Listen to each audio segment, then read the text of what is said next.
Assalamualaikum warahmatullahi wabarakatuh. Sahabat beriman, sedekah termasuk amal yang paling mulia. Berbagai bentuk sedekah yang dilakukan manusia, yang paling utama adalah sedekah air. Sedekah air dilakukan dengan cara memberikan air kepada orang yang tengah kehausan atau benar-benar membutuhkan. Dalam hadis disebutkan, pada suatu ketika Sa'ad bin Ubadah bertanya kepada Rasulullah SAW, "Wahai Rasulullah, sedekah apa yang paling utama?" Beliau menjawab, "Memberi air." Hadis riwayat Abu Daud. Umat muslim diperintah Rasulullah SAW untuk gemar bersedekah dan menjadi orang dermawan, meskipun hanya dengan memberi air. Air merupakan sumber kehidupan bagi makhluk hidup di muka bumi, termasuk manusia. Seorang akan lebih bisa menahan lapar daripada menahan haus. Tanpa air, sebagaimana hewan dan tumbuhan, manusia akan mati. Dan inilah keutamaan sedekah air. Yang pertama, pahala mengalir hingga liang lahat. Seseorang yang bersedekah dengan cara membuat sumur, termasuk ke dalam sedekah jariyah, pahalanya akan mengalir hingga ke liang lahat, seperti air yang terus mengalir.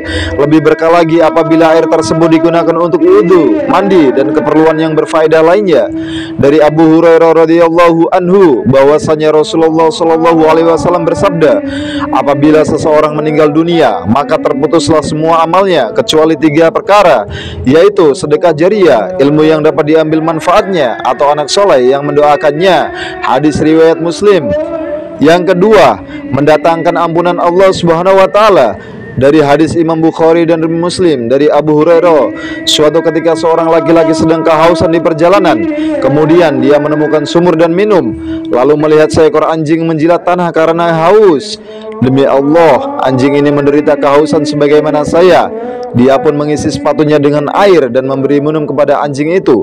Karena hal itu, Allah bersyukur dan mengampuni dosanya. Para sahabat pun bertanya, "Wahai Rasulullah, apakah kami memperoleh pahala dalam memberikan makanan dan minuman kepada hewan-hewan kami?" Rasulullah SAW menjawab, "Dalam setiap hal yang diberikan kepada perut hidup ada pahalanya." Yang ketiga, pahala di hari kiamat. Setiap tetes air yang disedekahkan merupakan pahala di hari kiamat. Hal ini didasarkan pada hadis riwayat Imam Bukhari dari Jabir. Dia berkata, barang siapa menggali air, maka tiada meminum darinya makhluk hidup dari bangsa jin, manusia, dan burung, kecuali Allah akan memberinya pahala di hari kiamat. Yang keempat, wujud pertolongan terhadap sesama manusia. Menolong manusia yang sedang kekurangan air menjadi amalan yang sangat berguna bagi si pemberi dan orang yang ditolongnya.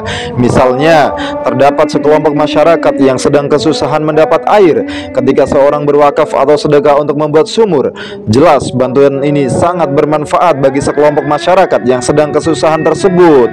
Demikianlah informasi ini, semoga bermanfaat dan mendatangkan pahala bagi kita semua. Wabillahi taufiq walhidayah. Wassalamualaikum warahmatullahi wabarakatuh.